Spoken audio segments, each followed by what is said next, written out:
Welcome back to Rocky Watches Movies. Today we're diving into the groundbreaking sci-fi classic Planet of the Apes. This 1968 film, with its unforgettable twist ending and iconic makeup, redefined the genre and became a cultural phenomenon. But behind the scenes, there's a wealth of fascinating trivia that even the most devoted fans might not know.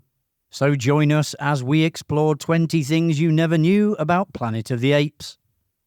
When producer Arthur P. Jacobs first pitched Planet of the Apes to Hollywood studios, he was met with skepticism and rejection. In the 1960s, the concept of talking apes was considered too far-fetched, more suited to B-movies than a serious science fiction film. Even Pierre Boulle, the author of the novel, dismissed the idea, considering it one of his lesser works that wouldn't translate well to the big screen. Despite widespread doubt, Jacobs found a supporter in 20th Century Fox's former vice president, Richard Zanuck. However, Zanuck had one major concern: would the ape makeup be convincing or just laughable? To address this, Jacobs arranged a makeup test featuring Charlton Heston as George Taylor and Edward G. Robinson as Dr. Zaius. The test, which also featured James Brolin and Linda Harrison as chimps, cost $5,000. But was successful in winning Zanuck over. He then approved the $5 million budget needed to bring the film to life. The Twilight Zone creator Rod Serling was the first to adapt Boulle's novel into a screenplay. Serling envisioned a highly advanced ape society complete with cars, helicopters and skyscrapers. However, these ideas were scrapped due to the film's limited budget. After Rod Serling's drafts were deemed too costly, screenwriter Michael Wilson was brought on board. Wilson, who had been blacklisted in Hollywood for being a communist during the 1950s, injected humour and political commentary into the script. His contributions included the sham trial that Taylor faces, which subtly reflected Wilson's own experiences during the Red Scare. Wilson's revisions added depth and complexity to the film, ultimately shaping the story we know today. Creating the ape characters required a small army of up to 100 makeup artists, wardrobe workers, and hairstylists on set during peak production days. Each day they transformed up to 200 actors into apes, a process that initially took up to 6 hours per person. The production's demand for makeup talent was so intense that it caused delays in other Hollywood productions due to a shortage of skilled artists. As the production progressed, the makeup team, led by John Chambers, found ways to reduce the time required to apply the elaborate ape prosthetics.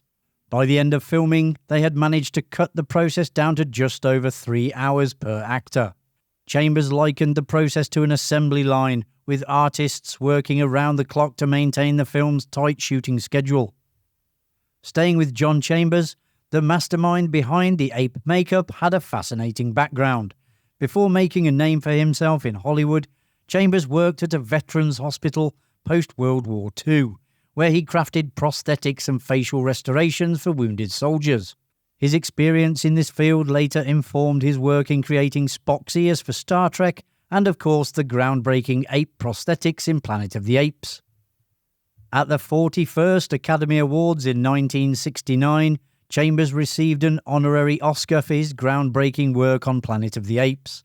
Although there was no official category for makeup at the time, Chambers' work was so revolutionary that it had to be acknowledged. In a fittingly playful touch, Chambers' Oscar was handed to him by a chimpanzee in a tuxedo. If you're enjoying the video, a subscribe to the channel would be a decision more logical than Cornelius's theories. One of the more curious occurrences on set was how actors, without any prompting, began self-segregating during lunch. The human cast members, chimpanzees, orangutans and gorillas all ate with their own species, despite the cast and crew not intentionally encouraging this behaviour. Charlton Heston even remarked that he had no explanation for it whatsoever. The iconic ending of Planet of the Apes, where Taylor discovers the remains of the Statue of Liberty, was inspired by a casual conversation in a deli. Producer Arthur P. Jacobs was brainstorming ways to give the film a powerful conclusion. As he left the deli, he noticed a painting of the Statue of Liberty, which gave him the idea for the twist ending that has since become one of the most memorable in cinema history. Given the film's budget constraints, the final shot of the Statue of Liberty had to be created using a combination of techniques. A matte painting by Emil Cossa Jr., the artist behind the original 20th Century Fox logo, was combined with a practical model of the statue's head and torch to create the haunting final image of a devastated Earth. The image of the Statue of Liberty half buried in sand wasn't the first idea. Early storyboards considered placing the statue in a jungle or showing it shattered into pieces. Ultimately, though, the decision to depict it partially submerged in sand was made, creating a more striking and memorable visual. The final bleak ending wasn't the only option considered. In one of Michael Wilson's earlier drafts, the film was set to end on a slightly more hopeful note. In this version, Nova is revealed to be pregnant with Taylor's child, offering a glimmer of hope for the future of humanity. However, Fox executives decided against this ending, fearing it might confuse the audience or imply an interspecies romance, but I'm not sure how that works as they were both human.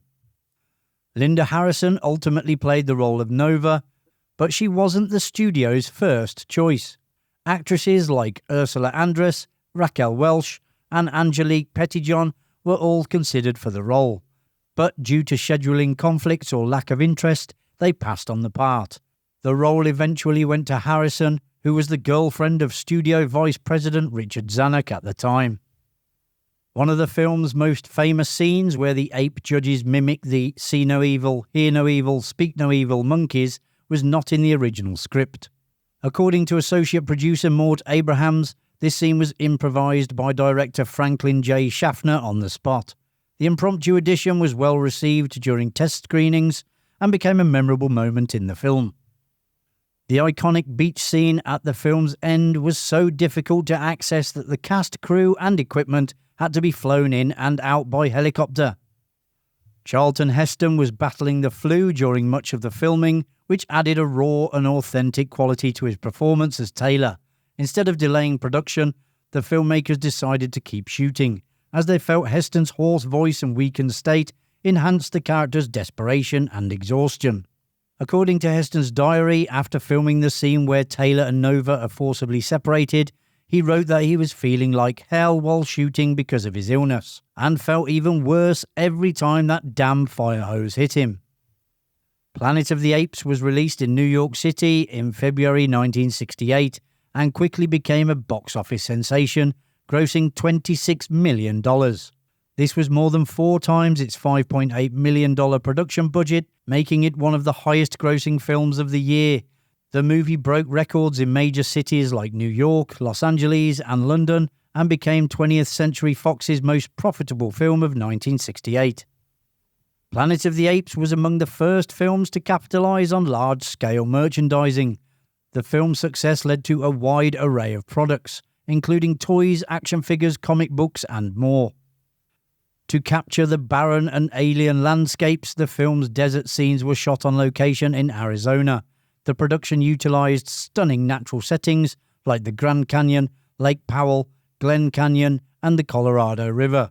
The exteriors and interiors of the Ape Village were filmed in what is now Malibu Creek State Park, which was owned by 20th Century Fox at the time. Known as Fox Ranch, this location was also used in other classic films such as Butch Cassidy and the Sundance Kid and Dr. Dolittle. And there you have it, folks. You now know a little bit more about Planet of the Apes. If you enjoyed the video, which I presume you did as you got this far, hit that like button and subscribe so you don't miss any future videos coming to Rocky Watches Movies. Thanks for watching. I'll see you in the next one. Bye for now.